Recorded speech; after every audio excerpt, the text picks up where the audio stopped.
pin that, you gotta pin that. Yeah, but it's not popping up. Oh, really?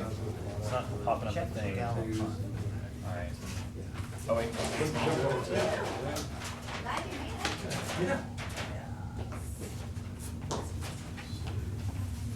Thanks for coming. Really appreciate it. Yeah, yeah. Yeah, just grab a. Are we starting like at 11:30? Alright. All good? I'm gonna go out there and try to get this. Yeah. I've never seen something like this exactly on. Right? Same here. Green tea and sweet.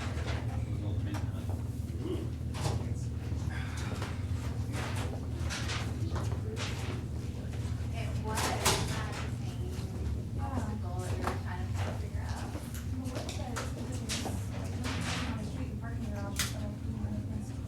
Yeah. Fair's not one. I keep that one and get.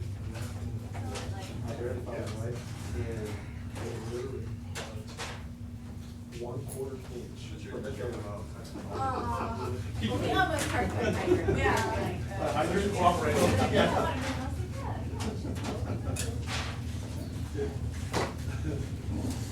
It was all because the vehicle to the left was. Shot that. Yeah, actually parked on parking. So shot, I can squeeze it.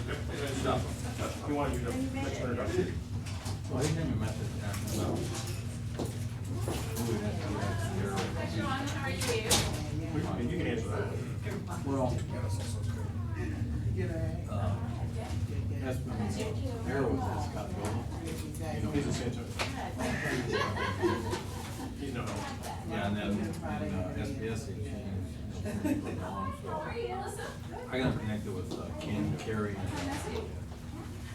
Jim, and then he came back and said.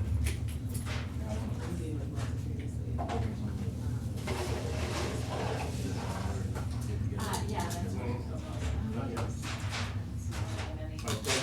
We met a couple of times, yeah. He made it go back down, so I said that, and then I texted him and said, hey, do you think this here? It's down. Oh, I'm not gonna get on it. It's funny, the thing the coach said.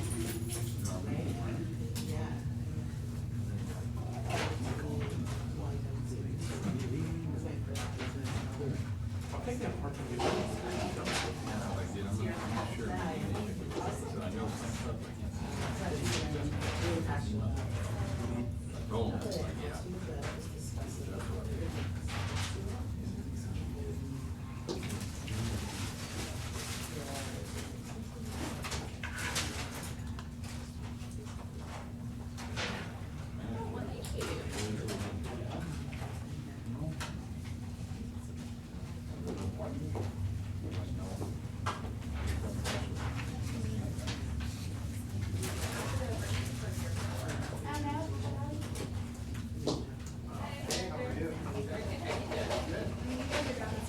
That's how I'm sorry.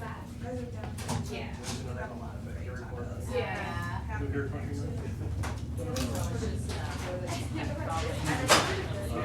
Taco Deli? Tell me about it.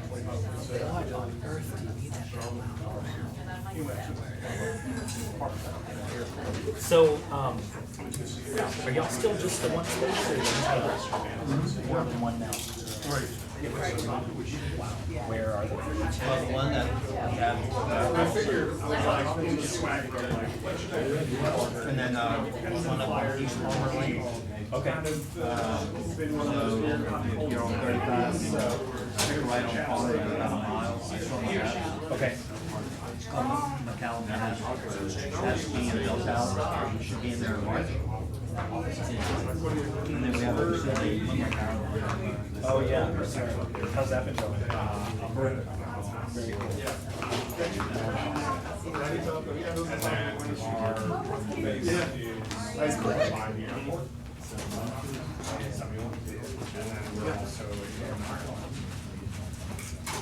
Yeah, I remember,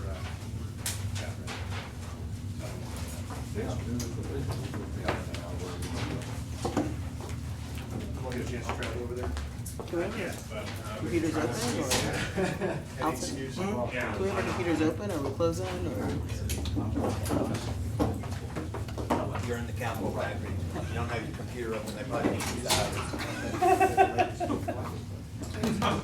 There we go.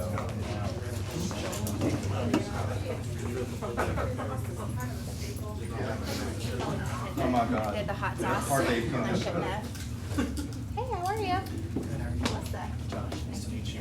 I saw that you're a Steelers fan. Hi. Are you? I'm How from did you near know that? Pittsburgh. On your laptop. Oh, there you go. I was like, wait. I'm from about an hour Just north of Capitol Pittsburgh. Factory Are you guests. really? Yeah. Bucket list. I went down in September. Oh, is it this? So beautiful. It's I haven't been there in a few years. Where's that? But Pittsburgh, but it has changed a lot. Yeah. I saw an Andy Zimmer, thing about food in Pittsburgh, and it looked like, Yeah. there's some pretty good, there's some good Yeah. ethnic food, I'd like to have There here. really is. They're like really known for that now, which is so cool. So they're kind of like going the same route as a lot of things. It's just like, a lot of industry left, and then they build up the tech scene, and then a bunch of young people come in, and then it gets like reinvigorated from that. It's been very cool. I definitely want to go down. They have a casino down there. It's really cool too. Oh yeah. Three Rivers Casino. And it's huge. It's got like several restaurants inside.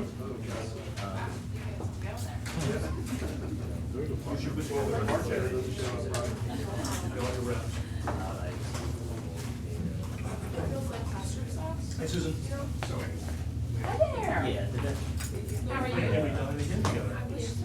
Susan, right? I'm telling you, Susan is with the, Ray's also.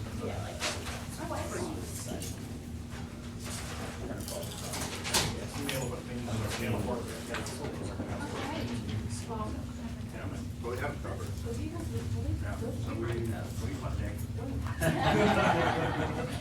So the truth be known.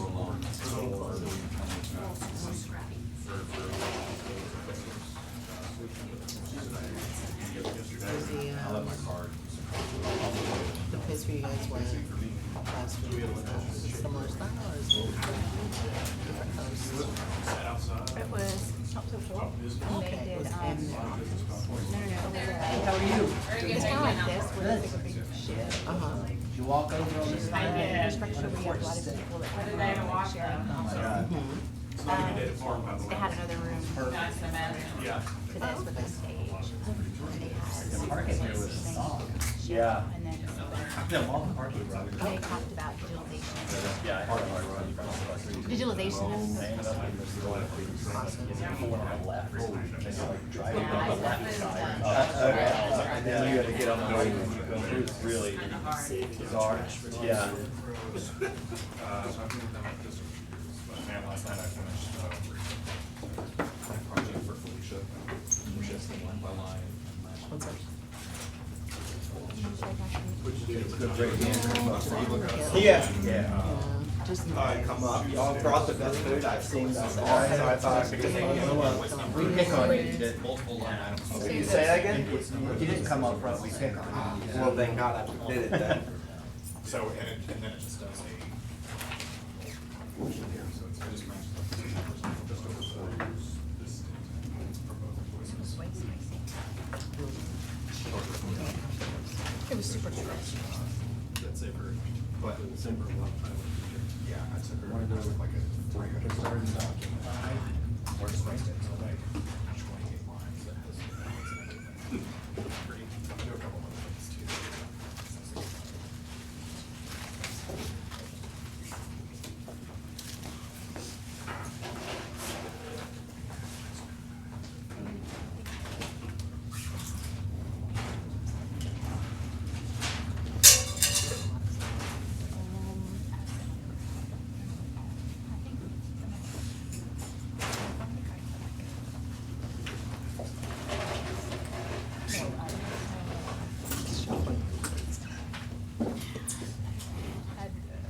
We'll get started in 4 or 5 minutes.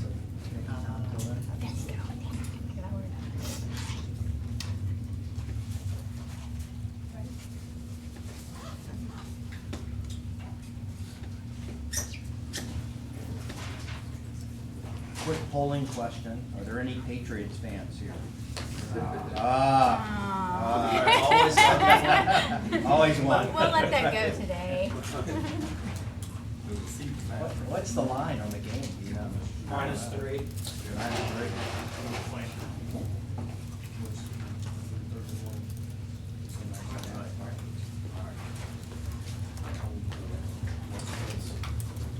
Are y'all Falcons fans?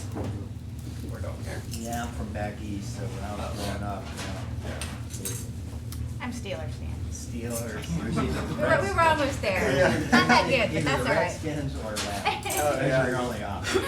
I guess Miami didn't even have a team at first. No, they haven't been in a while. I'm from Atlanta, so this is like huge for us. Me too, I'm from Atlanta. Oh, you are. It's been a long time since It's they've been had a like. long, they hurt you. Like, it's an emotional relationship. It is. Well, we never see them play out here. No, yeah. They were, Atlanta fans were voted the worst fans of any. Oh, You mean like disloyal? Just so disloyal. Yeah, very disloyal. Well, I went to school in New Orleans back in the Oh, nice. back in the late '70s, and it's Yeah. like, you know, when New Orleans were the Aints and people wore paper bags over their heads. Yeah. They were so bad.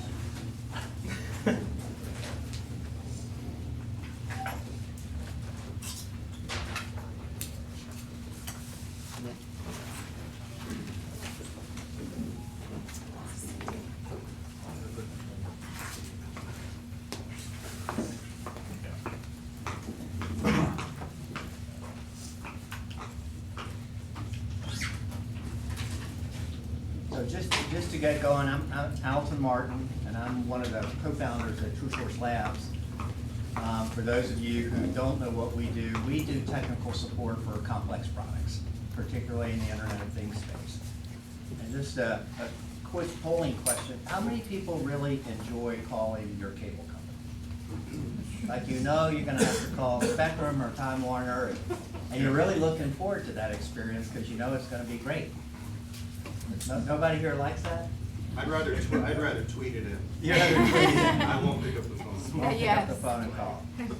So what we want to discuss today is how to avoid getting in that trap, okay? Where you may or may not have a good product or a good service, but you sure as hell have a bad service experience for your customers. And the only time that works in your favor, the only time, is if you get them in a monopoly position. So if you're a phone company, they don't have any options. My favorite is airlines, because the basic strategy of airlines is to get you in a position where there are no options and then screw you, right? Like, you want to change a ticket. Oh, you want to change a ticket? You know, that's $200, and then we're gonna charge you the most, you know, the latest and greatest price, and you're supposed to be happy about that experience. So unless you're a monopolist, a successful monopolist, you want to avoid those things at all times. We've got some people here on the panel, and I'll introduce them in a second, let them talk about themselves a little bit. But my background, going back to the early 90s, I was a call center consultant. And I spent 25 plus years working with Fortune 500 companies in the US and Europe primarily. And this was when outsourcing was kind of the rage. So all through the 90s and through up till we set up Trusource back in 2013, my clients were companies like American Express, GM, Chase Bank, Dell, back in the day, Compaq, Microsoft. And then if you go over to Europe, a bunch of telcos, financial institutions. And so I've been in hundreds of call centers doing every kind of possible service you can imagine, from tech support, sales, customer care, inbound, outbound. You know, was there when the internet was new. It's like, oh, the internet's going to eliminate the need for, you know, talking to the customers. We'll just, you know, put it on the internet. And then it was like, email was going to do that, and then it was like all the social channels were going to do that. And yet at the end of the day, there's still a lot of transactions that are managed, you know, face to face or ear to tongue, as it were. So we set up Trusource with the objective of doing a couple things. Number one, all the founders there, or two of the founders, had a ton of experience in call center, and we'd seen a lot of stuff that worked, and we'd seen a lot of stuff that didn't work there's a huge amount of Apple DNA in our people and our experience. Apple was a client of mine 3 different times. I've been in at one point I've been in every single Apple call center in the world, plus all their outsourced centers. Our president is ex-Apple, my partner's ex-Apple. How many ex-Apple people are there? Oh. A lot. Yeah, at least half. So part of the DNA of Apple is called readiness. Like, how do you get ready for something? And so when we set up Trusource, we said we want to capture the best practices on how to deliver a really outstanding customer experience. And you guys probably don't remember this, but there was a time when Apple was considered the worst customer experience you could ever have for tech support or customer care.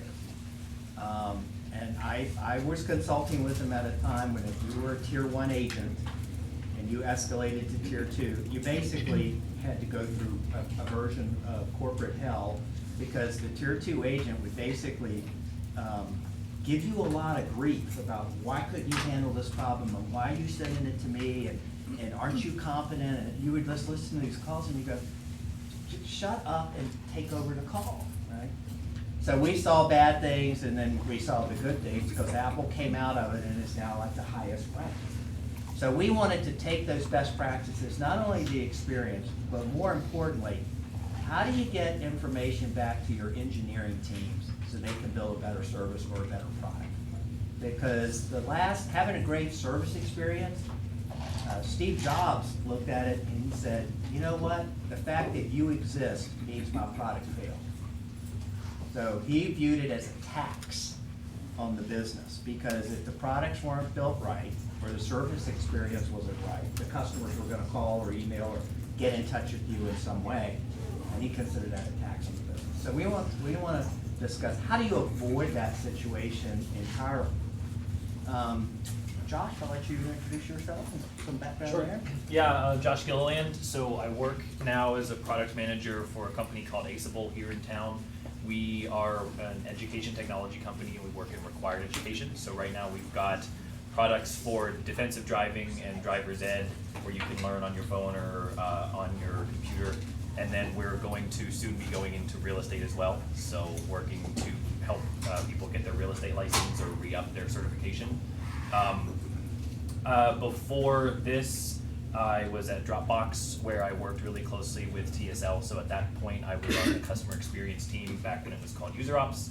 And I was in charge of the relationship with TSL and worked really closely with setting up our outsourcing project out there, and then kind of getting it off the ground and running. And then before that, I was over at UT and doing non-tech things. So I've kind of been on both sides, the product side and the customer support side of this question. Excellent. Thank you, Josh. Melissa? Hi, Melissa Palma. I have about 18 years in contact center, starting from sales to customer care to billing to tech support. Started here at TSL about 3 years ago.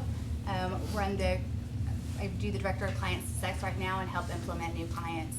So anytime we get a new client on, we help implement, get their infrastructure set up, all their services ready to go so we can scale them and get their call center ready to run. Been here with TSL for about 3 years and really, really enjoy the values that they have, because they really match really well with mine. Customer is extremely important, and the customer experience means a whole lot from the customer life cycle, from the very onset to the very end of it. So we take that very seriously. And we always want to make sure that we're doing everything we possibly can to make sure that every time their touch points are done, that we are providing the support they need. But yeah. Shawana? Hi, my name is Shawana Rouse. I work with Trusource Labs as a general manager. So I've managed a few small accounts, and also I manage the Dropbox program, and I worked with Josh at Trusource Labs during that. So my previous background is in retail management and store ownership, retention, and turnover. So I worked in a lot of Starbucks, Chick-fil-A, stores that either were suffering due to revenue hits or people, something was wrong with the people structure, training, things like that. People is my passion. No matter how many times I've changed careers, I'm always back to the human element of things. and I am extremely passionate about how we interact with our people internally and externally. And luckily I found Trusource Labs 3 years ago, and we aligned perfectly on that. So we're also gonna call on people in the crowd, so if you start to go to sleep, we're gonna call on. He will, No he'll do stop. it. Yeah, that's not an idle threat. I want to invite you to think about this. A car. What's changed in the past 4 or 5 years about transportation in cars? You don't have to own one to get around. You don't have to own it. That's exactly right. So here in Austin, without Uber and Lyft, we still have what, 5, 6, 7 options on ride sharing? Okay. This is now one of our belief systems is service is starting to become embedded with the product, and you can't separate it. Okay? If anyone's ever lived in an apartment complex where you love the apartment, but the property management company just really stunk it up, and if you called and you had problems, after a while, living in the really cool apartment got overwhelmed by the bad experiences with the property management company that's non-responsive. So Cadillac has just introduced a car. It's not a car. It's a way to get the car. If you live in New York City, you can pay $1,500 a month, and you can get the latest and greatest Cadillac automobile. It is not a lease. It's at any time you could give it back. And if you see a newer model that's out there, or one that's got more whiz-bang stuff, you just call up Cadillac and you say, I'm bringing this one in and I want the new one. So it's becoming a service. The product and the service are now becoming one. Tile. Has anyone here ever used a tile?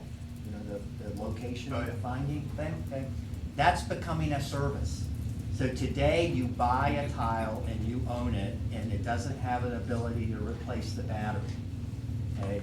So a year, 9 months to 15 months later, that thing's gonna go kaflooey, and you've got to go get a new one. They're changing their model to where you'll pay $2 or $3 a month and you have one forever. And if you ever lose it, or if you need a new one, you just call them up and they replace it. So the service and the product are now getting intermingled, and we think that's pretty important. And just for my edification, how many people in here are doing a software startup? A bunch. Anyone doing a hardware startup? Okay. This is the scenario that we see with startups, and we work with startups of all sizes. I mean, little ones funded by Kickstarter, and then you'll find what I call it's a startup in an enterprise. So the enterprise may be Johnson Controls, a huge company, 117,000 employees, but there's an innovation team that's creating a Internet of Things device in that environment, and they look just like a startup, except for one thing. They got a rich daddy and a long runway. So they kind of go at things a little differently. Typically in startups, there's this maniacal focus on someone's got a great idea, and they go out and they start to raise some money. And then they start to build the idea, which is either a product or it's a service. And then right before we're gonna get it out there in the field and really start to release it, someone says, Josh, who's gonna take the calls? Is it Josh? Because he was the head of software development, so maybe he should take the calls. Or maybe it's Melissa, because she was the founder and she wants to be really close to the customer. Or it could be Shawana, because she's in charge of sales and she needs to know what's going on. So at the end of the process, they start to bolt on service experience. And the analogy I like to use, if you have a wing of an aircraft, it's carefully designed to create lift. If you put a bolt on the top of the wing, what happens to the lift? You don't want to be on that plane because it's going to fall. Bolting on service at the end is a big mistake. I'd just like to get some reactions from anyone on the panel that's seen that happen at the end. Josh, we'll just start with you. I don't think I've seen that happen. I can actually kind of come at it from the other tack, which is, so when I joined Aceville, it was already up and running. We were about 20 people. But one thing that I saw right away, and one of the things that made me interested in joining was that Blake, our founder, had this sort of customer focus from the beginning. Yep. One of the things that we have a hard time doing is, or not have a hard time doing, one of the challenges that we face is that we're dealing with all sorts of different states, and we're dealing with very confusing processes, and a lot of the people who are going through, say, the driver's ed process, it's parents who never did it before because the rules were totally different back when they did it, or they did it in a different state, and then students who this is kind of like their first experience doing something where they're not having their hands held through the whole thing. And so when you look at, for instance, I read all of our reviews that come in on the App Store, and it's amazing. I don't know what the percentage is, but there's a really high percentage of them that mention the customer service specifically as why they like us. And the reason is that from the very beginning, we've had people who, if you were confused, I'm going to the DPS tomorrow, I don't know what I need to take, you could call us up and we would answer, and then we would walk you through that process. And even if it took 15, 20 minutes, it was just part of what we saw as, oh, this is our job. And I've actually heard stories of our customer support team walking other people through the process, even though they weren't actually our customers. But then, you build a word of mouth that way. So Sure. I've not really seen it the go the The wrong bolt-on? way. Yeah, the bolt-on that you were talking about. But I'm glad that we didn't do that personally, baseball. So. Melissa or Shawana, either one? Bolt-on, I've definitely heard horror stories about a bolt-on solution, and I'm really happy that we've had that opportunity, and Melissa, you had the direct opportunity to work with companies who have great products, and they might not have any idea how to support it, or they have someone in the warehouse, answering the phone, and it's a mess for them. And what we can do by getting on the ground for, even at the alpha stage, definitely at the beta stage, we can start to shape and form support from there, while our people are working with the product. So when it's time to sell the product, put it on the shelf, or it goes online, you've got people who are already advocates for the product. They use the product in their homes, and they can more than sufficiently meet those needs and meet the needs of what your product set out to do for that market. Yeah. I think that also being able to start from the very beginning is going to be a lot more success for you than adding on. We have a lot of times where clients will think, oh yeah, we didn't realize we needed social and forums to be able to be maintained, and then to go through and add them on. It's really a lot easier when you start off at the beginning and start implementation from that portion of it, and then kind of scale it up, then kind of bolting on at the end.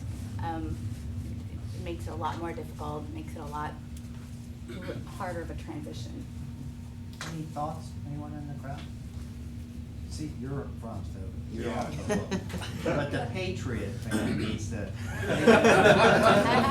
So you all do this for products and services? Okay. Software tools and hardware tools. Okay. So I'd say probably 80% is it's hardware related. However, 100% of the hardware has an app. Okay, and so you're looking at doing real estate stuff as well, or are you only in the software space? That's the startup I work for that's doing real estate. Okay, Yeah. interesting, all right, cool. I was going to ask something maybe related to the real estate. I was in a travel startup. We could not find any customer service that worked for us because it was heavily technology dependent. But travel is very, very, you have to have subject matter expertise. You can't just put someone in it. You have to sort of know where one airport is in relation to the other. And so do you guys have sort of functional areas or like focus industries you work in, or is it just kind of At general? Trusource, our 80% of our business is wrapped around an Internet of Things device. Okay. There's a couple other related parts that I'd say the big rubric that we go after is we like stuff that's complicated and risky. So a life safety device would fall in that category, okay? Which sounds crazy. A garage door device that's an Internet of Things is a life safety device. Because if you can't get in or out of the house, that's a problem. Door locks, life safety device. If you're up in Duluth, Minnesota in February, a thermostat is a life safety device if it's not working. And and the heat goes off. So, and things that are complex that, for instance, and we can be interested in you guys' reaction. We don't use scripts. So you guys have all called somebody or you know, gotten in touch, and you can, you know, they gotta use your name 4 times in the call, and they're just asking you these rote questions. And, you know, we avoid all of that, which is we teach people deductive reasoning and troubleshooting skills and product features, or if it's software, it's still a product. So they can guide themselves around to get to the solution. But the more complex it is, the riskier it is, the more, that's the stuff we like. And we do have subject matter experts. We do have a lot of people that specialize in certain skill sets that we always look for when we're looking at some things. We have clients that may want Android-specific experience or iOS. So we definitely look for those skill sets when we're bringing new people on. Or the biggest one lately is HVAC experience, which is really tough to find that, you know, especially someone with HVAC experience who's willing to get on the phone with a user or a customer. So we definitely seek those difficult to find things out. Yeah, I did a lot of work in the travel industry, both for airlines, cruise lines, and then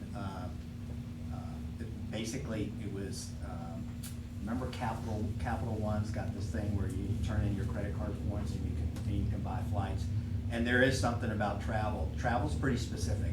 Yeah. And you really are looking for people who have a passion for travel, who really love it. Like, if you're booking cruise line seats and you're talking to someone that's literally the trip of a lifetime, or it's, you know, their honeymoon or something, you can't screw it up.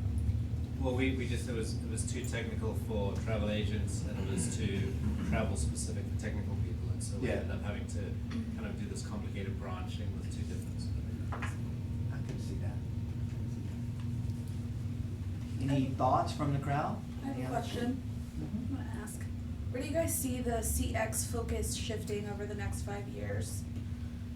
It's kind of seems like it's an ever-changing.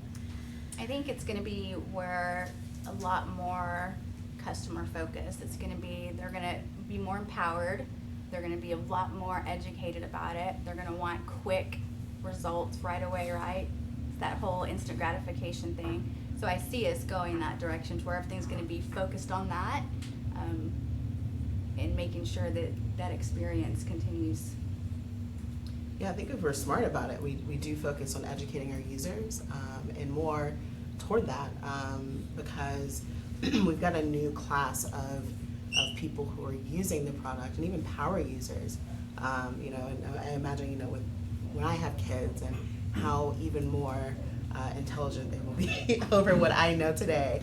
And we're raising up generations who are very familiar with the product that they buy or they get their parents to buy. So I think putting that experience back in the customer's hands is going to be really important, and not creating and not adding to what is out there. It's going to be a lot of reinventing the wheel, and it's going to have to happen continually as our audience changes.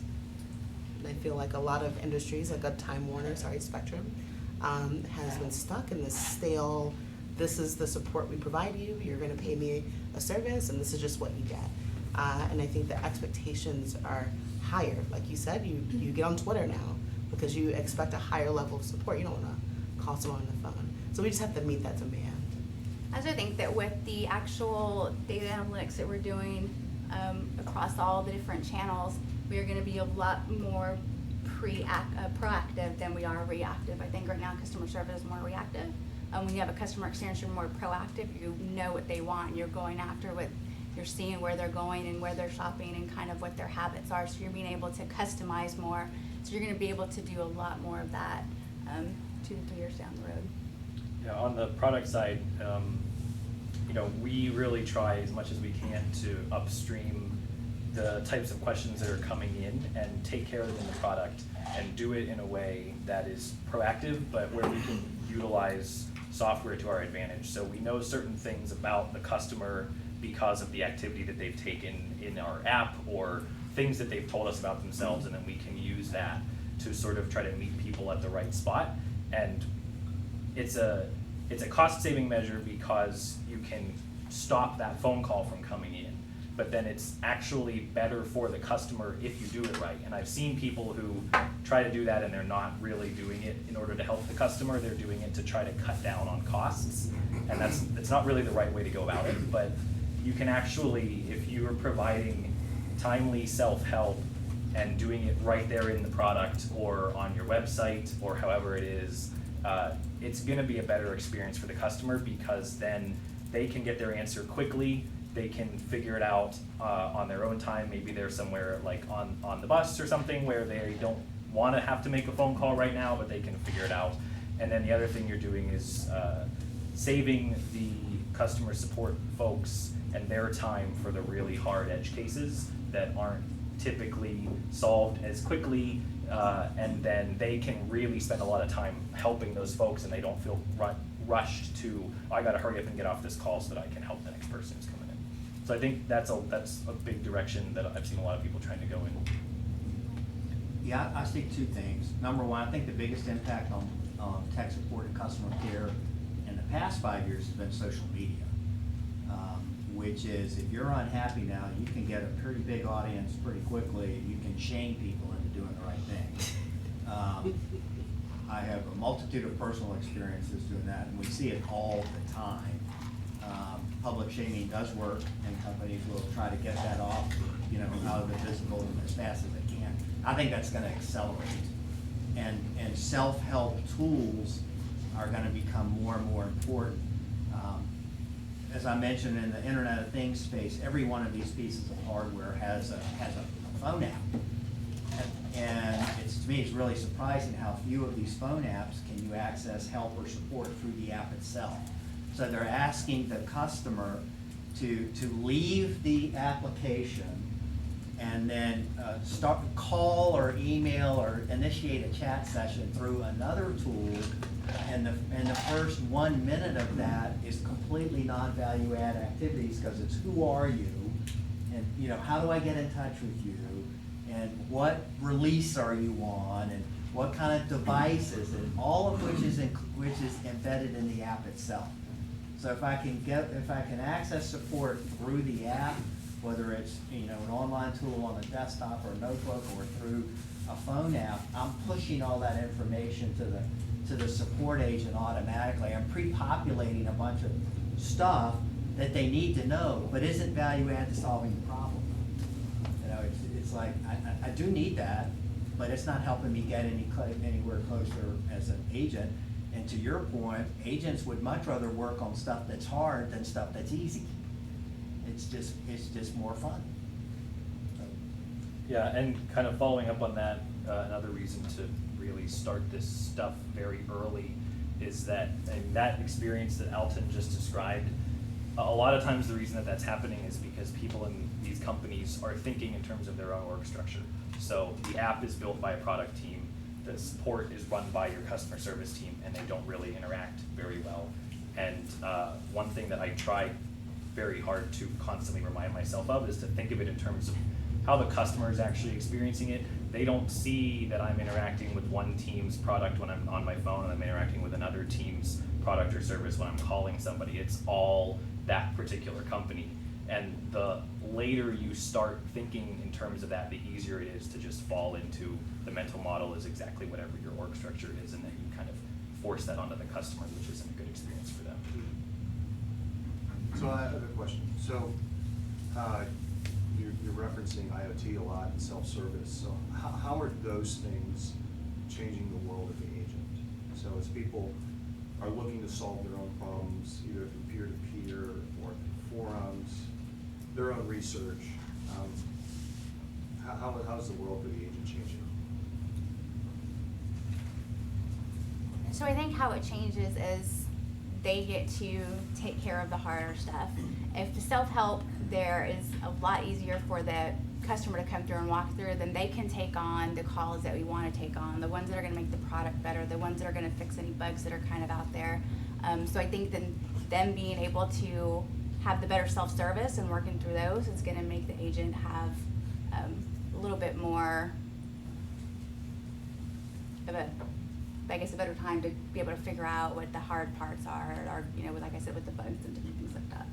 Yeah, at least in the outsourcing world that we're in, the whole basis for outsourcing was labor arbitrage for years. I mean, you can, and it was basically a bum's rush to the lowest labor cost in the world. You know, it's like, it started off, well, I'm a union shop in Atlanta because I'm Southwestern Bell, or Southeastern Bell, and I'm gonna go to Bismarck, North Dakota in a non-union environment. It's a small town and I don't have to pay people $23 an hour. I can pay them $11 an hour. And then it's like, oh no, I'm gonna go to Bangalore because I can pay them $3 an hour. And it's, oh no, I'm gonna go to Manila. And so, and I think those days are gone. I mean, there's a lot of people doing it because now it's intelligence arbitrage. And the best way to get really good at something is to do it a lot. And so, no matter what, and the more complicated, the more times you have to do it. Best example, medicine. I mean, you want to be a heart surgeon? You better. That's 10 years worth of study to be a heart surgeon. Okay, doesn't take 10 years worth of study to be a good agent, but you've got to get people on the front lines who are way more capable than they were 10 years ago, in my opinion, because the products are more complicated. And at least in, you know, the ecosystems are more complicated. So the biggest issue we're now facing is interoperability. So Alexi, book me on a flight to Portland, and it gets misbooked. Whose problem is it? Is Alexi the Russian Alexa? I don't use the thing for that reason. But, you know, where's that problem gonna lie? We picked up a client today, I think, and their number one problem was Wero works with Nest device, except it doesn't work. And we can't figure it out. And I'm not saying we can figure it out, but we're really used to that environment. So we have a client that's a mesh technology router system, and another client that's an IoT light pad. And it was the agents who figured out, hey, if you get a bunch of these light pads, these wall switches, you get 10 or 15 of them in a house with this particular product, things are not right. And so that became, it wasn't some magic formula or something. It was the agents who said, hey, wait a minute, we're seeing a pattern here, and they're the ones who drove it to the ground. And they were the ones who got the product engineering teams from both companies together, and they pointed out to the router guys, they said, hey, listen, if you've got 30 of these light pads, these switches, at $100 a pop, and I've got your router system and you're $300, you're the one that's coming out first. They're not gonna replace all the light switches. They're gonna replace you, because you're the router. And oh, by the way, if it's happening in this environment, it's gonna happen more and more. Let's get this thing fixed. So you gotta have agents who are tuned to that kind of stuff and looking for something that's new. And that's way different than reading scripts and kind of doing rote work, which was what customer service and tech support used to be. I think you gotta have way more awareness on the front end. So are you saying you think that those support jobs are coming back to the United States? I'm sorry? Are you saying that those support jobs are coming back into this country, or that the people overseas are just handling the jobs better? I think that I don't care where the geography is, I care where the knowledge is. And part of the knowledge is cultural awareness. I mean, I see this in Europe a lot. You can take an English-speaking call, and the people on both sides speak English, and they're not communicating. They're not hearing each other. Well, then wouldn't that make the geography matter if it's cultural? I think so, but it's not a be-all, end-all. It's definitely an influencing factor. It's really tough to teach people about an environment they've never seen. I mean, like in the world we're in, at least on these complex product families, best stat I ever heard. In America, the average home is 3 bedrooms, 1,500 square feet, and 200 IoT access points. That's a hard thing, to kind of get your arms around if you've never really worked with IoT devices, except maybe one. Any other thoughts on that? Yes, sir. So without scripts, and in dealing with risky type products, can you talk a little bit about scale and maybe dealing with certain issues where you might be trying to avoid to blow up on social media, where you have a very large influx of calls? Did you send him our questions? People No. coming in and- No, you're spot on. And then This how do audience you came let- prepared.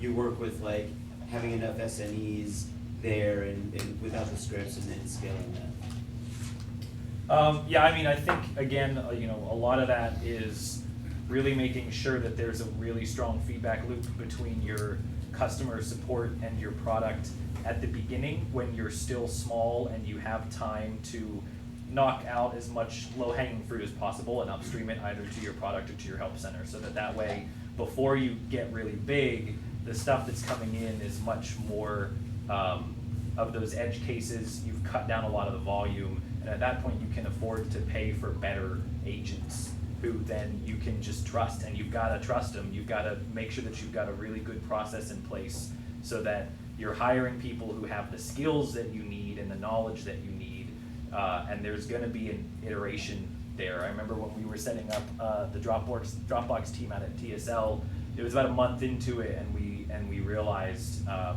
think it was Shawana came to me and said, we're gonna have to put the tier 1 agents at this, for your project, at what is a typical tier 2 rec for us. And then it was just because the product was that much more complicated to support. So you've got to have time to figure that out, and then put processes in place. I'm sorry, not process. Just trust them. I mean, you really kind of do have to trust them, and then whatever you do in terms of auditing and QA and all that sort of stuff, but it's all about getting good people in the door who you can then trust, because especially the kind of qualitative information that Alton was talking about with that interoperability issue, that's the kind of stuff that's invaluable to me as a product manager.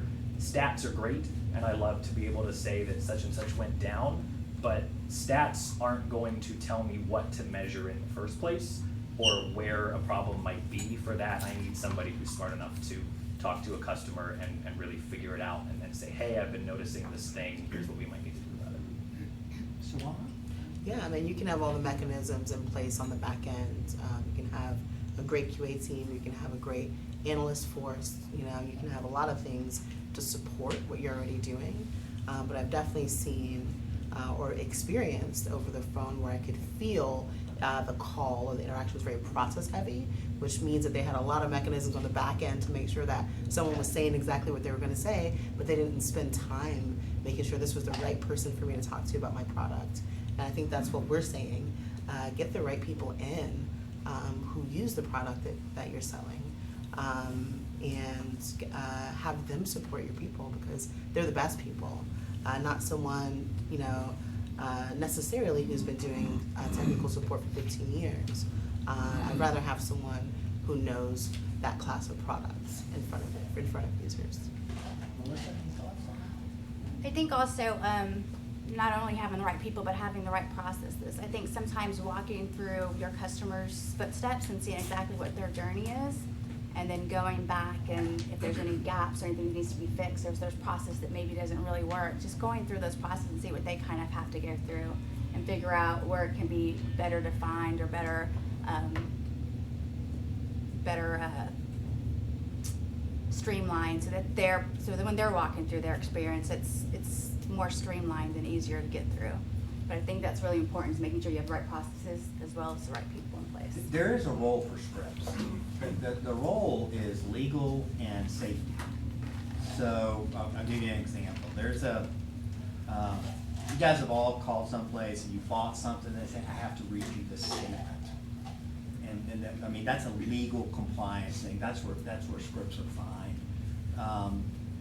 There's the Nest thermostat is one of the products we support, and there's a protocol if the thing doesn't work, where it's called wire swapping, where you actually take it off the wall, and you've got to be, you may not be reading a script, but you're following a script, because you want to make sure you do it in the right order, Because if you do it wrong, you'll knock out the HVAC system, and then it's down for the count until a tech comes out. So there is a role for scripts. What we're trying to avoid is just rote.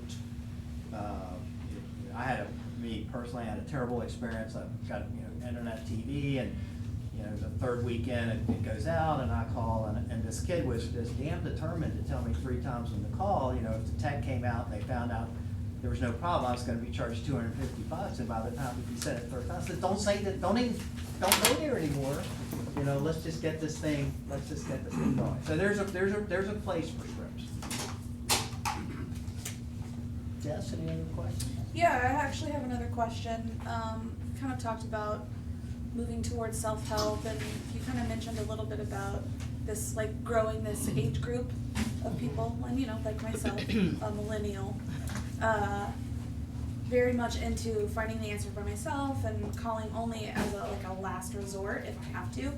But there are still people who are kind of being forced into this IoT connected home, like the technology is moving quicker than they are, and they still want to be able to pick up the phone and call. So like, how should companies be addressing those two very different markets with very different expectations?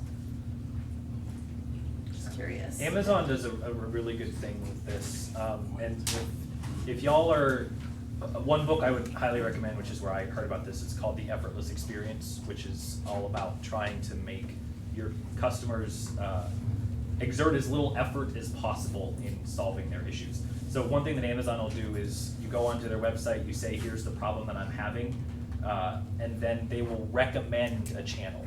So they'll say, this is best solved over chat, or this is best solved over the phone.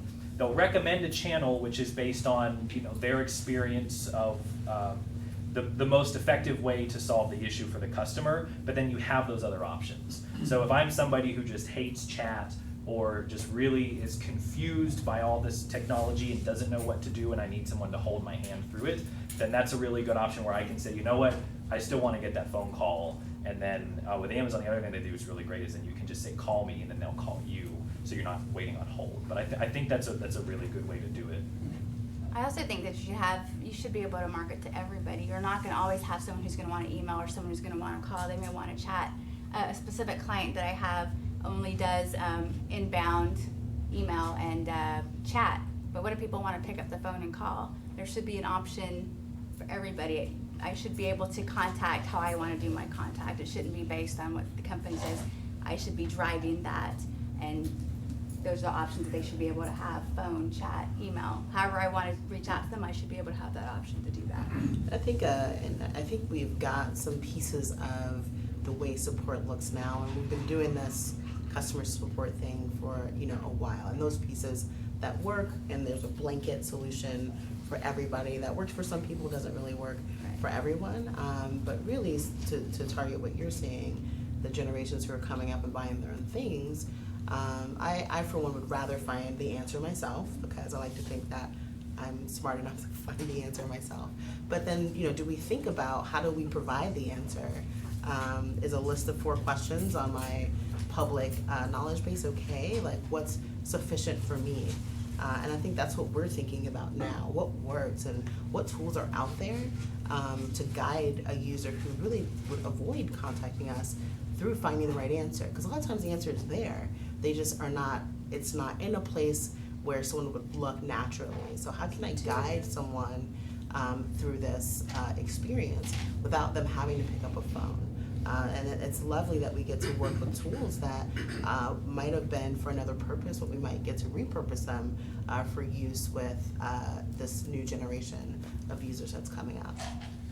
Yeah, I wanted to say that having a diversified portfolio of products and services has it's been kind of a luxury, because whenever you get a phone call or get an email and you're really listening, or you're reading, you can almost see the emotion of the actual client in most cases. And with one of the products, I like the branding part of it, but because of different generational age groups, the X, the Y, baby boomers, the millennials, I've kind of infused it with some emotional branding. And I have my people truly understand the conversation, because one of the things that's important to me on the plethora of services and products that I provide is namesake, kind of like Apple. Apple will do everything, so as long as you follow, what a lot of people don't do, and many times, is read the manual. Because then there's proclamations that say, we will guarantee, or we will warranty, or we will do this, so as long as you do the following. And when that's kind of communicated a certain way, in a way that's pleasant to the client, it makes for a better experience. And sometimes you can hear it in their voice, whether they're frustrated, or whether they're just kind of timid. They're almost scared to even go out on the limb and inconvenience me, as an example. But what works is providing an environment where they can kind of like just express and let them know, hey, it's a win-win situation for everyone. But I like your concept on the wing and the bolt.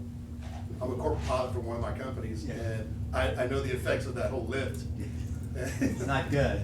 It's not good, so you gotta fight it all the time. You've gotta roll to the left or to the right, but yeah, I understand that sometimes that kind of weighs on the heart and on the brain, you know, when you're thinking about clients that you don't want to lose because of the chatter that may ensue because of one bad experience, you know. Yeah, and one of the things that we strive to do is to be more proactive in support. I'll give you an example. We support Apple computers in enterprise environments. So if your company has Apple as the machine of choice, or it's an option, and you've got 1,000 or 1,500 people using the machine, we support it, and the primary channel is community support. So we basically train the customer, go there first, because odds are somebody else has already had the same issue, and it'll be faster than getting in touch with us. But then proactively, we have a tool that goes out and measures things like hard disk usage. And so you may not have looked and realized your hard disk is 90% full, but we do. And so we send you a note and say, all right, your hard drive is getting full, make sure you have a current backup. Here's the part number you should ask for. Go down to the Apple store and have them swap it out, but make sure you have a backup. So something that's helpful to the customer, that they don't have to do anything to get the help. I think you're gonna see a lot more of that. And I know we kind of beat on the Internet of Things space, but that's a really good example in the following way. An Internet of Things device not connected to the internet is completely useless. I mean, the whole promise of it is it's connected devices, right? If the big ass fan connected to the Nest thermostat and the Chamberlain garage door opener, in a perfect world, when the garage door opens, the fan turns on because it's all connected. If that stuff falls offline for whatever reason, that promise isn't kept. And so there are tools out there. There's actually a local company here called Ahiji that makes a device that monitors any MAC address out there in your own network, and you can get a notice if something falls offline. So if you're using these devices for security or water leak detection, they're only as good as when they're connected. So companies that start getting into that space of, I'm not gonna wait till something bad happens and let you call me. I'm gonna tell you that something bad could happen, or something's already happened, or here's how to prevent it from happening. I think they're gonna get a lot of customer loyalty out of it, figuring that stuff out. On the proactivity thing, another thing that, again, the book that I just mentioned, Effortless Experience, they do an interesting thing, talk about an interesting thing there, which is training your agents on next issue avoidance. So essentially, when you've had enough of volume of support come in, that you can start looking at trends. If you see that people who call about, I think the example they gave is people who called about setting up their internet with one particular cable company, then we're pretty likely to call back in another 2 weeks when they got their first bill and ask a question about the first bill. And so you can teach your agents, hey, if you're doing this type of a call at the end, you can bring up, oh, by the way, in another couple of weeks, you're gonna get the bill. Here's some typical questions that we've heard from customers about it, and you can actually take care of that issue while they're on the phone as well. And so you end up spending a little bit more time on that particular call, but you're then cutting off or preventing a call that's gonna come in another couple of weeks. And that's something that they've had a lot of really good success with. Any other comments from folks in the crowd? We'll end with one more question, which is customer experience the same as customer service? Thoughts? We'll pick on you, Central. I mean, I would say no. I think, I don't know, I know that there's probably an official definition of customer experience out there, and so I might be wrong, but I think of it as more holistic.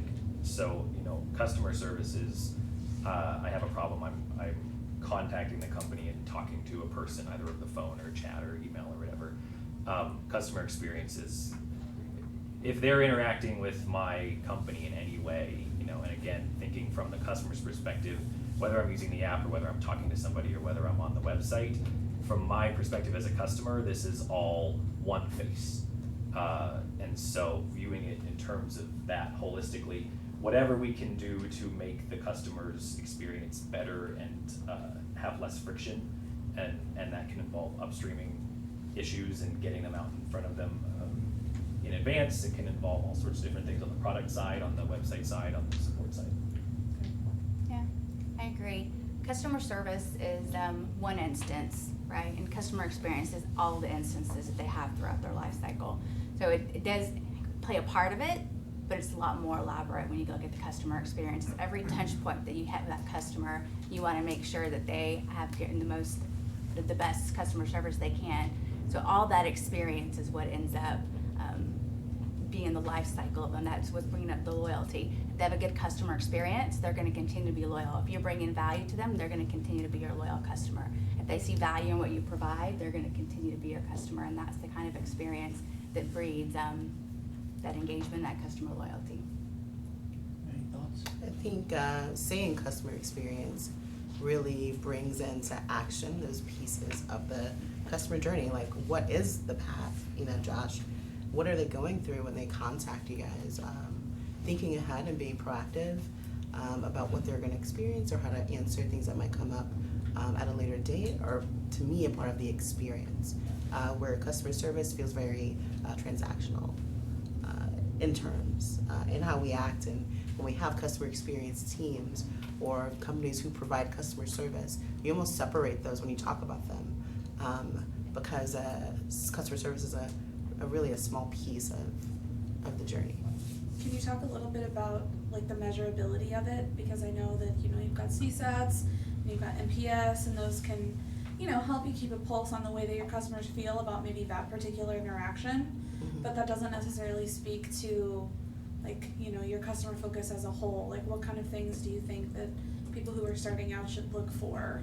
Yeah, as far as, I've like, definitely measurable? had clients tell me that I don't really like CSAT. It's biased. It's, you know, it's this or it's that, or I like this metric better. But there's metrics playing about, and the problem with the metrics is that it's only a number. And really the value is listening to what the customer is saying, even if it's negative. A lot of things that we do with our customer responses is look at the negatives. We really focus on the feedback that's in the negatives. And you think about yourself, and when you give feedback to a customer or to a client or a product team, you're either like really elated or you're like really mad. And there's value in those. There's a lot of value and substance in those. And that's where the number is almost distracting. So they kind of think outside of that number. And even if it's NPS, even if it's representative of how loyal or how a customer might feel about your brand, it's a number. Really evaluate what they're saying. The comments are very important in that. I think it's not just one number though. I think it's a lot of things. It's the the CS, the NPS, the quality, the feedback that you get, any of the surveys you're doing. I think it just encompasses one. I think there's several things that you have to look at it and look at those different factors and then figure out where you're at. I think it just boils down to just one. Thoughts from folks in the audience? Okay. Our hour has come to a close. You are welcome to stay and get some more, is it Taco Bell? Taco Bell. And meet other people in the crowd. I really appreciate you coming in. Thank you so much. And hope you found this as interesting and useful as I did. So thanks again.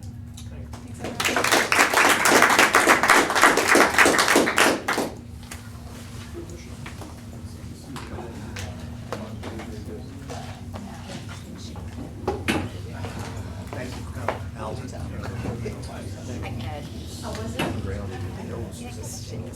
Yeah. I know, I saw that. For an airline? Oh my God. Yeah, they were a consulting firm for 10 years. They're, they took over company. Yeah. Want to be like the at least in here working. I know. I was like, started hearing the rest of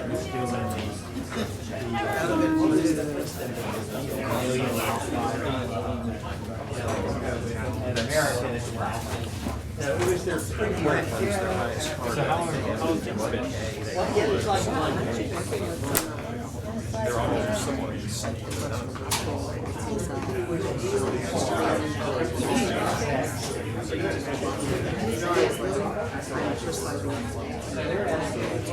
Oil changes price $5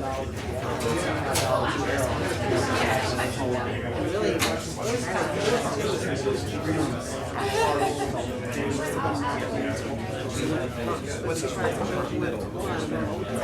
really allows us to. Yeah. So this is a customer facing. This is the customer.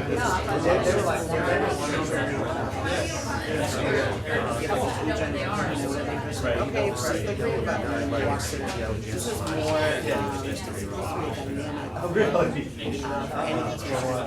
Well, It's like a logic tree. it is, it's the logic tree, it's the guy who makes authority. Oh, trying to get traffic. Thank you so much. Thank you so much. Sharing how to address the spot as a meeting or product of it, but it sounds like y'all deal with a lot of companies and things like that. Right? I think it was mentioned tiers. Yeah. I see what you use. Like, We do, and if you want to reach out, actually, the business card. If you have any questions, we love to talk, so, Yeah, like, you know, this is a conversation that's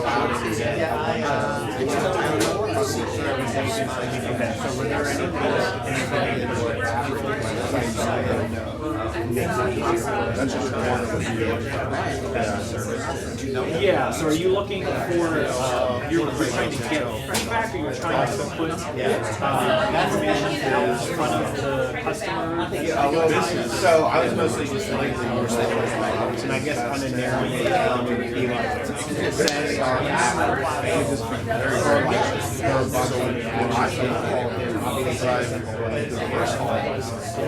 where this is as you start to grow and make more is there like a chat tool or I gotta say I'm just trying to figure out like where to start. So I think there's a bunch of things that you can look into. We use a product called Boast, which is a product platform.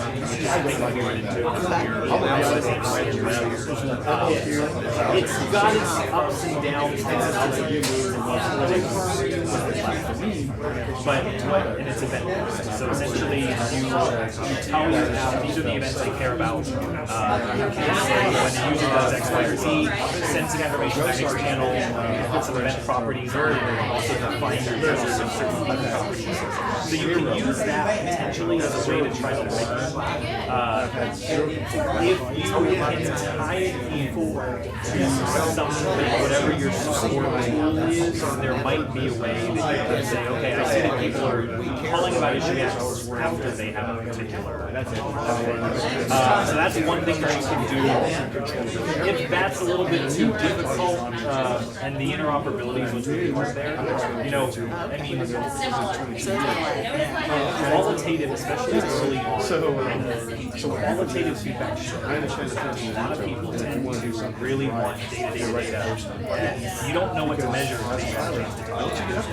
So if you have people who are in there,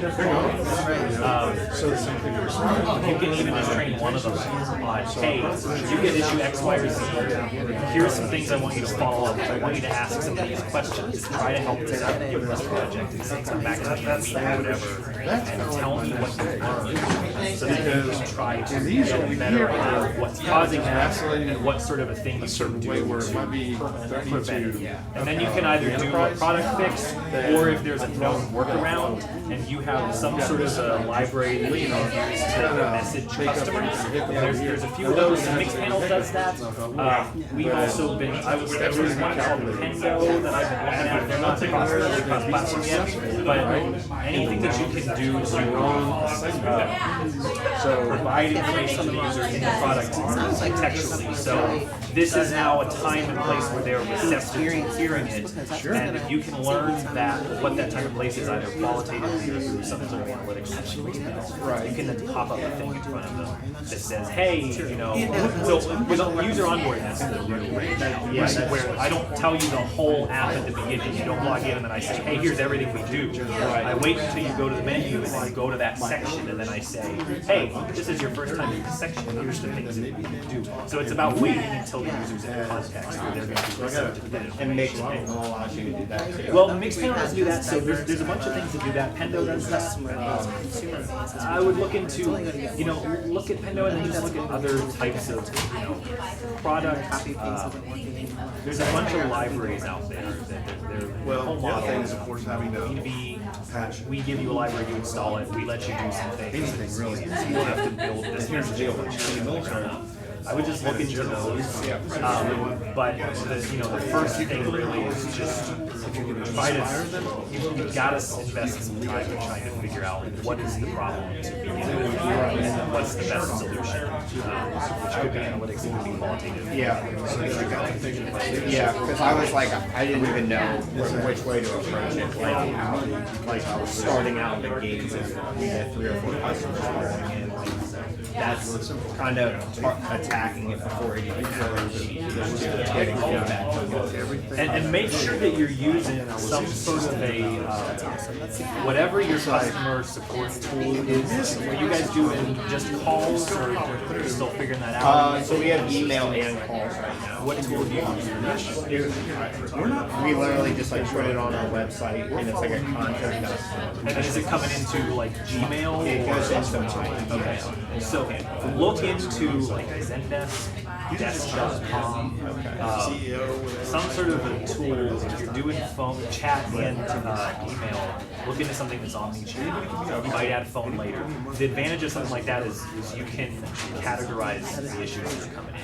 So that way you can then start looking at a high level, what are the things that we're getting, you get a breakdown, okay. You know, for instance, for us, one of the biggest, I don't know the percentage, but one of the biggest issues that we still get contacts about is how do I walk me through this process? So we don't have a lot of really complicated technical troubleshooting that we have to do. We have a lot of people who have to go to the DPS or they have to interact with the state agency, and the agency gives them really confusing information and they call us to walk us through this, right?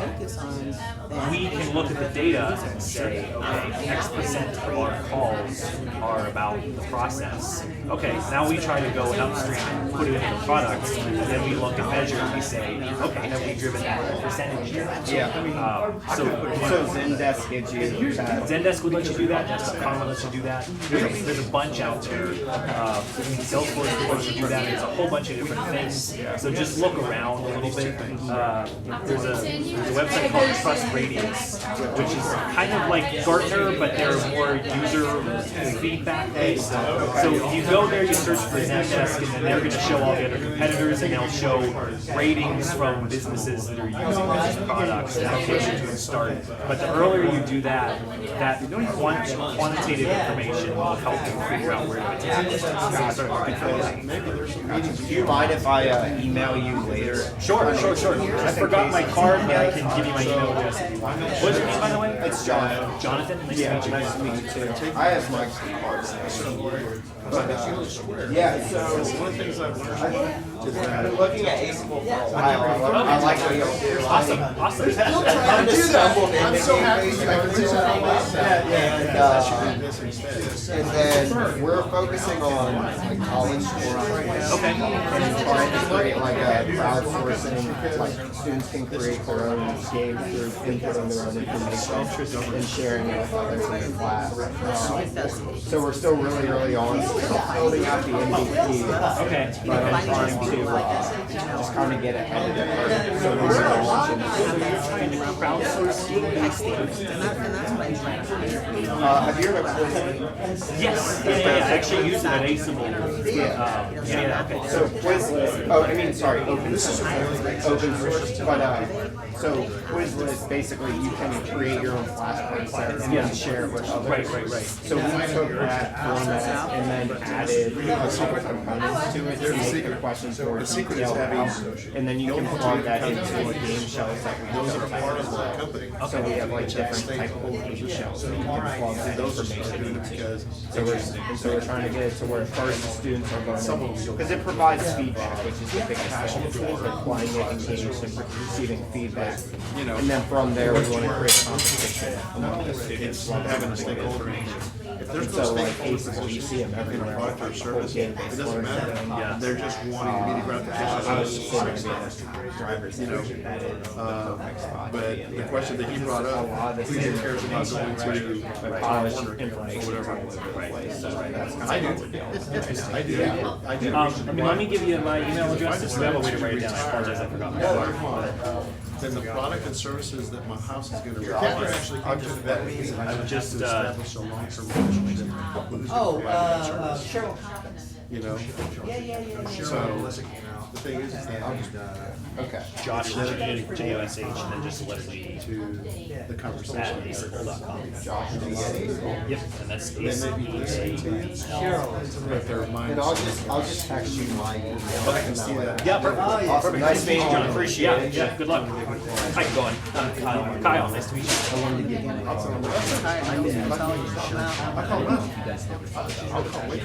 You know what? That's a good question. I know that our founder and our leadership team has launched and the model's always been multi-vertical, so there will be a point, at some point after we've launched real estate, gotten it up and running, that's really expanding to verticals beyond that. What kind of translation processes All on one side. so as far as like All on that is efficient, it's the kind of it's all on. okay. Customer. So there's a pre-license component that you go through where I want to become an insurance salesman. Here's much stuff. You then have to re-up every so often. And how what's the time frame? 2 years. So you get 24 hours of CE. What are the current offerings like? Is it a lot of brick and mortar, or is it like .com era stuff? You can do both. Okay. Yeah, you can do You probably get it around number 5. You kind of pick and choose which ones to do. Yeah. I guess I've never been.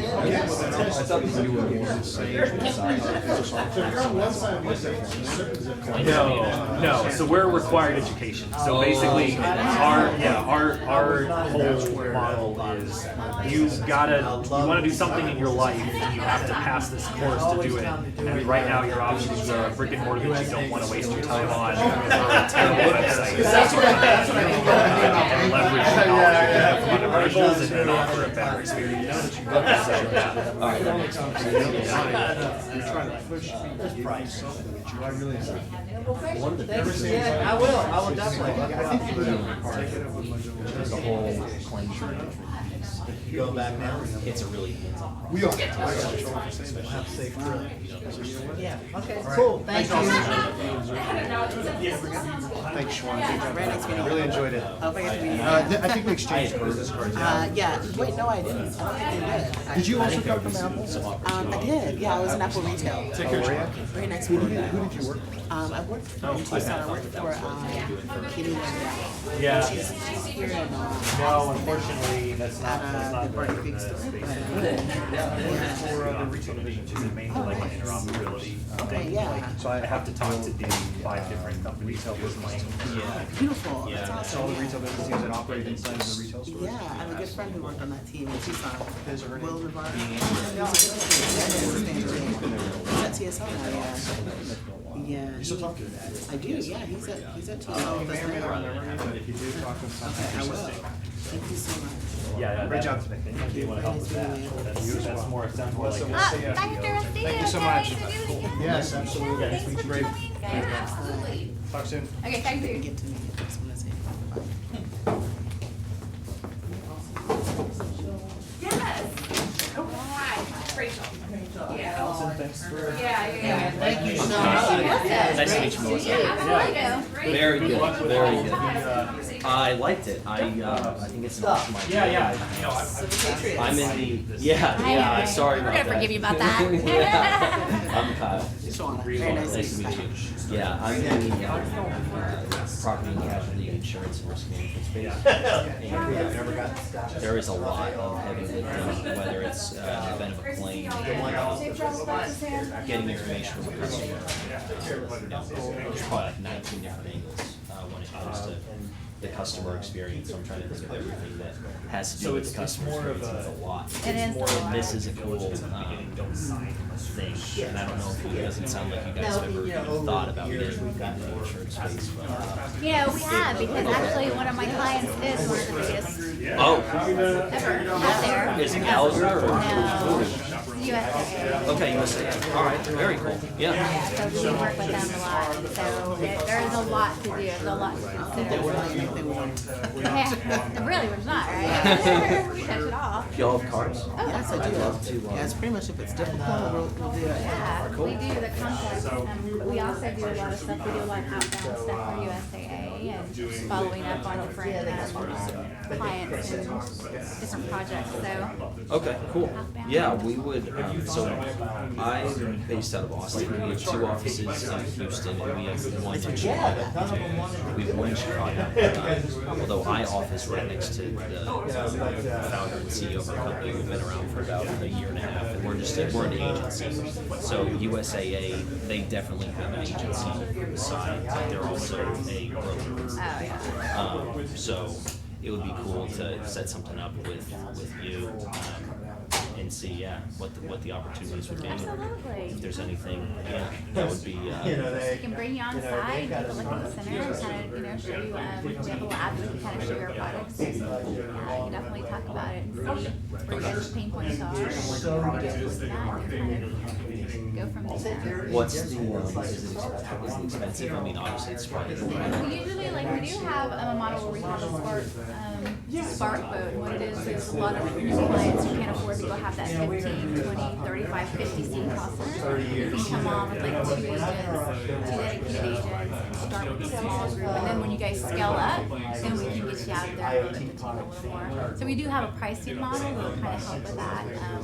especially for when you're a little bit smaller, until you're able to get out of that spark boat and kind of have your own position. So I'd be interested to kind of look at what you guys are looking at, and kind of support your line and the hours, and kind of the volume you're expecting, and to kind of go from there. Yeah, they could call it. That's just one example. I'll definitely reach out. Great meeting you. Yeah, absolutely. Absolutely. I need more of these types of things. I know, right? It's always fun. Get everybody engaged. I loved it. Well, let me know if you need anything. You have my number. What's that? Just let me know if you need, if you have any questions. Okay, thank you. How do you think? It's just so different than the other one. I think that's a natural thing. No, what's so weird is that I used to do this stuff all the time, and then I took 3 years off of work. And and then it comes back into. Relatively. It's fun. I actually enjoyed it a lot. Just gonna. You did a good job, thanks. Oh, this is kind of like that. It's self-sustaining speed. I feel like it was for our first one. Damn good. Are you a little longer, I think, too. Okay, right on. Yeah. I know, And right? Rachel, they're so And there are nice. so many They're different. awesome. So strike packets. Yeah, I need to. So this is a little bit. So strike, they do payments, right? Yeah. And then they came out with this thing a little while ago that's basically like, we will walk you through the entire process of setting up. So I'm with Trusource. And you end up, so they help you incorporate, they help you get the bank account. And they set you up with Stripe, of course, you get legal guidance and tax guidance. So it's sort of a start to finish, whole package type of authority, which I think is a lot of where this kind of thing is going, because, you know, the economy in general is going toward like more and more specialization. You know, I'm very niche and I target this customers who then really like what I do and pay me rather than going to really middle of the road type of things. And there's gonna be a whole bunch of companies that are setting up. Have this thing right here. It's pretty cool. I didn't think I'd use this, but I totally did. That's really nice. I just keep mine in a hair tie because I'm an adult. I was like, I'm not gonna use that thing, and then I was like, you know, I could totally use that thing. Yeah, no, I it's couldn't great. remember the name. It's handy. It's like right there. It's not super in the way. Yeah, exactly. All right, man, well, let's stay in touch. Yeah. I really appreciate you coming Yeah, in yeah, to do yeah. this. Yeah, yeah, yeah. Great, sure. Okay. I'm And gonna. Josh, appreciate Yeah, it. yeah, Thank you yeah. so much. We appreciate it. Yeah, sure. Less than that. Our attrition report. Good audience. Yeah,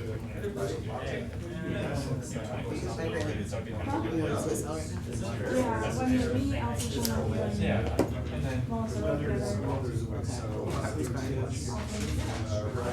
And you realize that. It's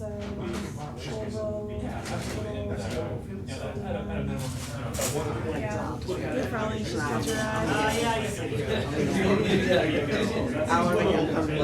Yeah, actually, I'll catch your ride with you. Oh, yeah. Yeah? I'll catch your ride with you. Yeah, let's do it. Cool. And then, we'll probably just see if Alton can pull around into the front of the load of his car with food and we can catch your ride. Right. So that's corn. What, Did you go to the one with, did you go to? Are you doing any? They're so nice. How did you? Yeah, I'll sell that. It could have been organic. For some reason we were. Right. That was good, Alton. That was a lot of hey, fun. thank you for. Yeah. A ton of fun.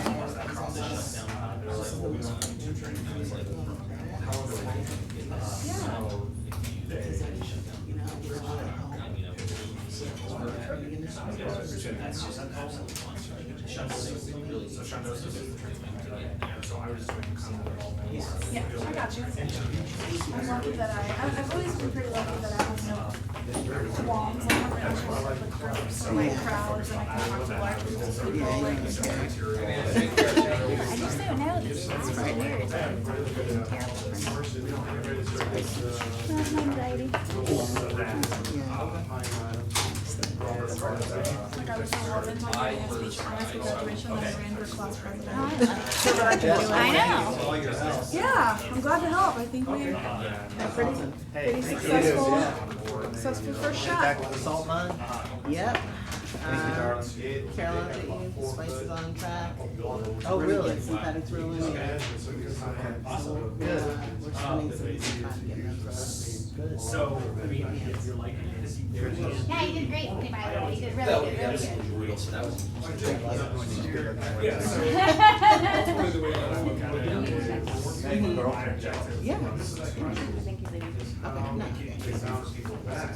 with their best possession.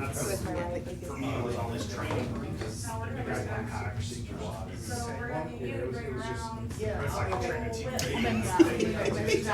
team. I'll just be out front. Making me as successful as possible, support. Yeah, that's really, that's definitely. It's easy to have them do, and I really like being more that kind of creative. capital. Being able to. Yeah, so that's another thing, is risk management, you can get out your checkbook. I'm You know, really good. but you only give it, you only use it when you need it, and that's Well, why. I'm able to help sales, and it's as a result of it, like, we've already signed a couple clients from people that never happened in the past. Economic challenge, that if something fails over here, no big deal. I know, oh, I know. Yeah. I know. Simple. And of course, it has some kind of, Well, thank you so much for participating. Yeah. Really, And they'll know, because if they're watching games, they had, they'll watch yourself later, if it's a live stream. But We can do that. give us a second. Like, that's some early hours. I was gonna set up a Yeah, screen. and I'll just chop off a lot of clips of it. It's gonna be fine. Oh, yeah, okay. Yeah. Get me some sort of like HR violation. nice meeting you, Melissa. Nice to meet you. Sentence. Yeah, I was like, I hate all people. Nice. Nice to meet you. Yes, nice to meet you. Cool. We're going on marketing services. But no, this was really fun. Absolutely. So what do you do? Where you I am in the risk management space, so I work for an agency to solve risk issues. We have the entire process on the front end. It's what you got when you did something.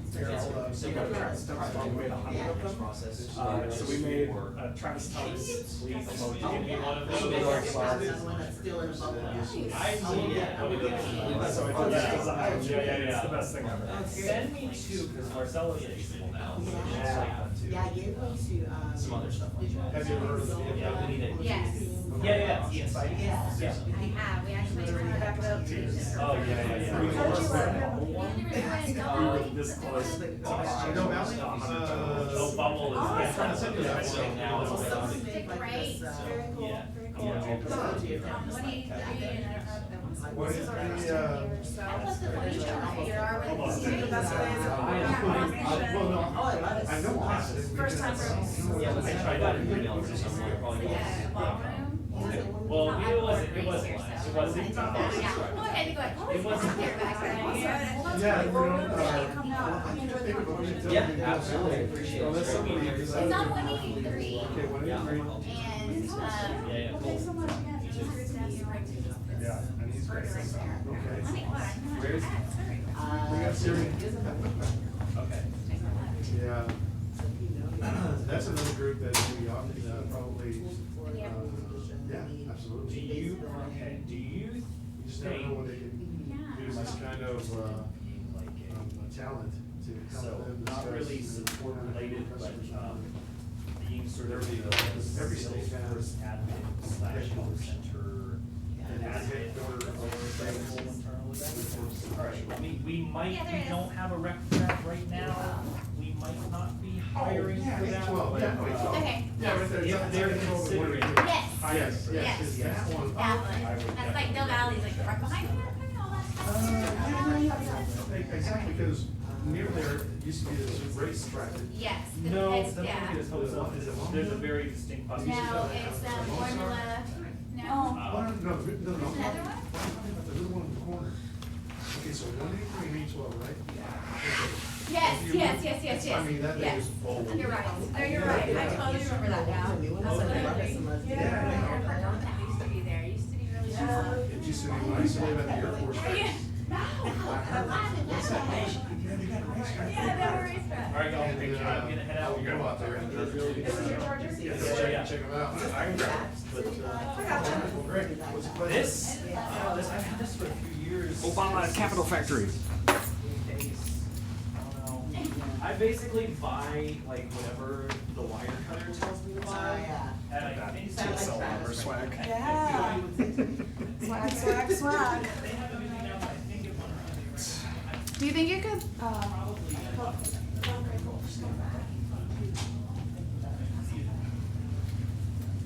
awesome, I don't know if you were walking out. How do you think it went? I don't know. I have no clue, 'cause I've never done this before. From the back of the room, I would say people were really engaged. We got a lot of feedback from people being like, this is really great, how often do you guys do this? And we're like, oh, this is our first one. And they're like, oh, wow, like, okay, like, you guys should do more of this, and like, I really wanna come to more of this. So like that Patriots fan, he works in insurance. Come on, God, check that down. Oh, no, that's okay. I always remember people's name when they look like their name, like Yeah, Kyle he looks looks like a like Kyle. Like a tile. Yeah. So he's like, for me personally, I should be coming to these because I meet a bunch of businesses that could potentially use our service. But That's awesome. yeah, I think it went well, and that last gentleman that you were talking to, was it Hector? Yeah, No, Herman. Herman. Yeah. He was like, yeah, this was really great. He's like, I'm a business owner, and like, I've got a pretty large portfolio of stuff, and like, you guys hit on a lot of things that was really relevant to me. He's like, I wish there was more time. I wanted to keep listening. That's awesome. That's awesome. I love it. I said, well, we're always happy to talk, man. Alright, so I'm gonna ask if they've got potentially a box or something. Yeah, how did homie bring it in? Did he take his things? Yeah, because it was just on like a box. Oh, look.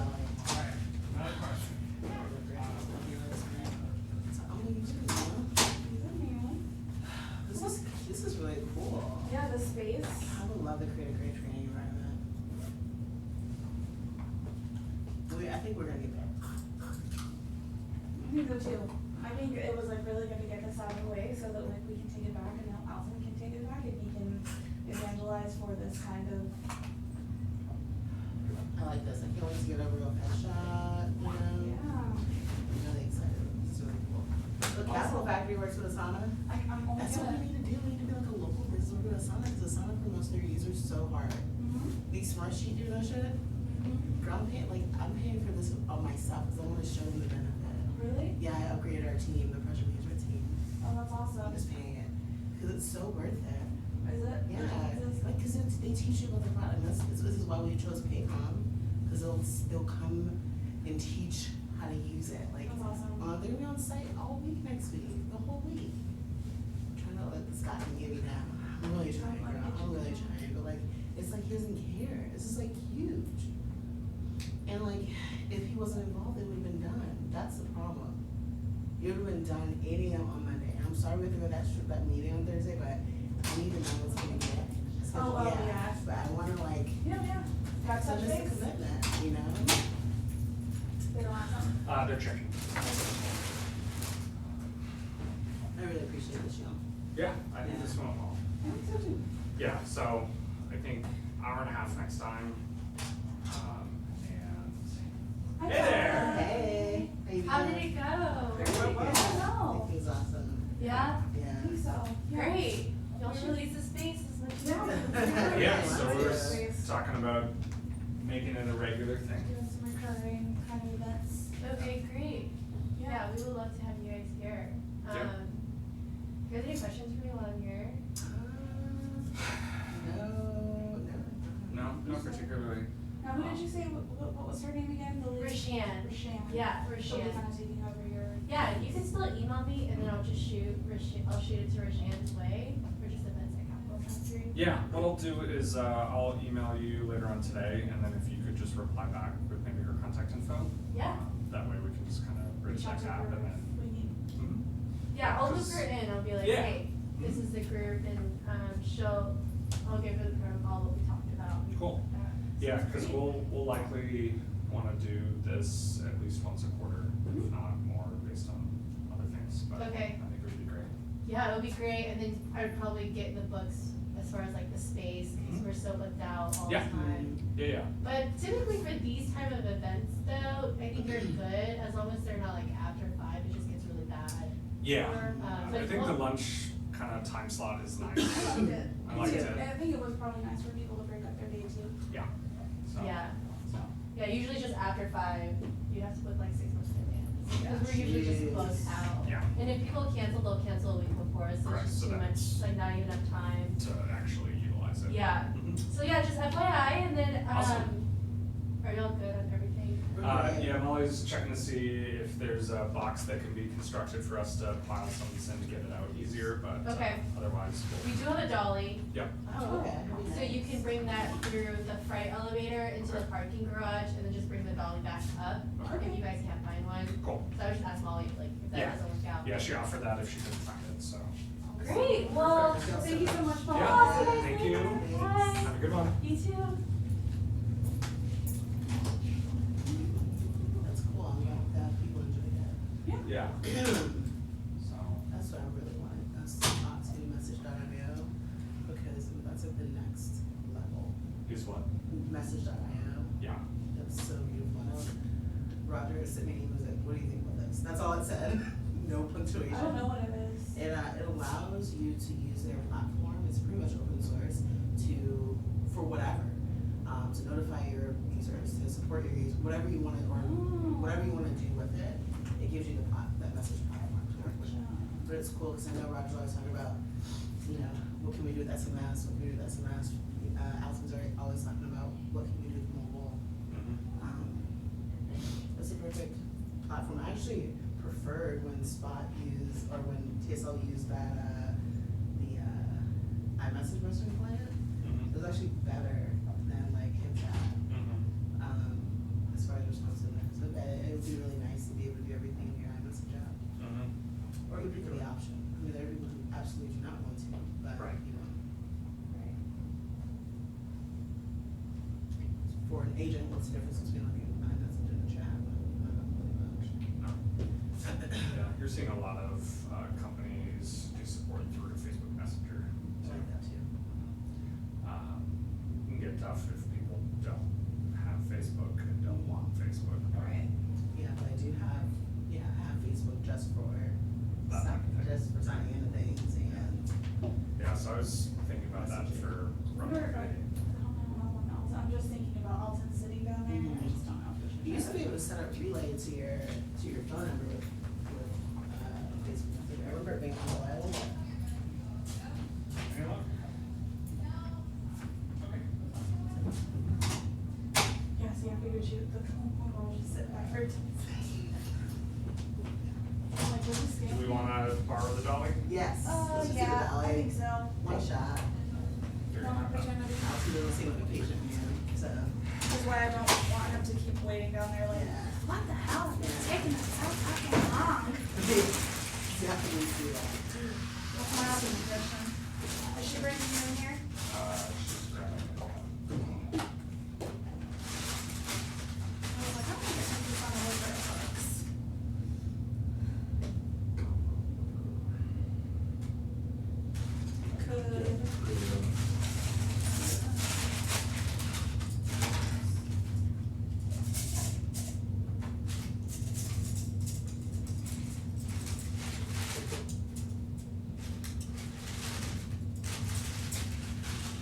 Boom, boom, boom.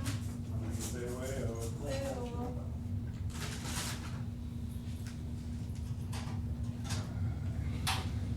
Card is currently being used, but we can flip this to where it's like, oh, well, maybe, but will wanna do it for me. Well, I can grab this if. Oh, if you can grab that, I okay, can grab we'll this, probably you just, can get those and try to Oh, make yeah. chips. yeah, we'll make it work. Are you Yeah. sure? Yeah, Yeah. manpower, yeah. Thank you so much, Molly. Yeah. You've been incredibly awesome. Yes. How did you make it? I think it went really well. Awesome. Yay! No. Is this ours? The ice is. The ice is one of the reasons. And all those Wi-Fi access cards are on the front table. Perfect. Okay. Thank Thank you, Molly. Really appreciate it. Yeah. We will definitely be back. Good. Please come back anytime. Please come Please, back. please.